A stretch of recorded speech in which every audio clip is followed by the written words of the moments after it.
What's up, everybody? This week we're continuing our series on parables that Becky kicked off last week, and this week we're talking about Matthew 25. So feel free, turn, flip open, check that out. But in Matthew 25, it is the parable of the talents. And in short, this parable, what happens is there's this master, and he's got 3 servants. And he gives one of them 5 talents, he gives one 2 talents, and he gives one 1 talent. The master goes away for a while, and then he comes back and he checks in with his servants.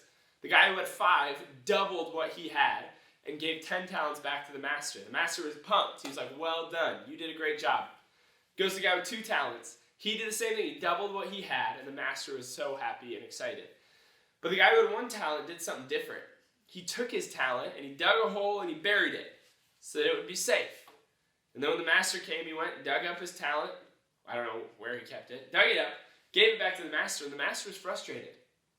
He said, hey, why didn't you do anything with this talent I gave you? At least you could have put it in the bank so that it would have gained interest. It could have gained something. But the servant was so afraid of how the master was going to react if he messed up that he got so afraid that he buried his money because he knew then it would be safe. So guys, for us, how this looks is God has given us each talents and abilities.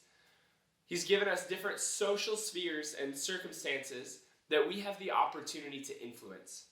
And are you living in a way where you're looking at those opportunities going, wow, this is awesome. How can I help other people get to know Jesus more? Or are you looking at them in fear and thinking, man, I don't want to mess up my friendship? Or what if I say something wrong and God gets mad at me?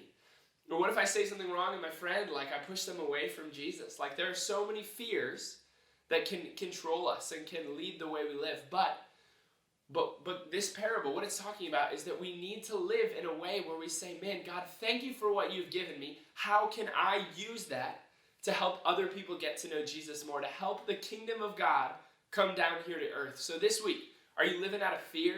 Are you burying your talents because you're afraid of what the master's going to do or what your friends are going to do?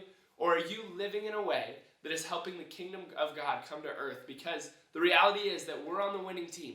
Right? There's nothing that we can do that can separate us from God. So this week, live in a way that help other people get to know Him. Use the talents and gifts that He's given you.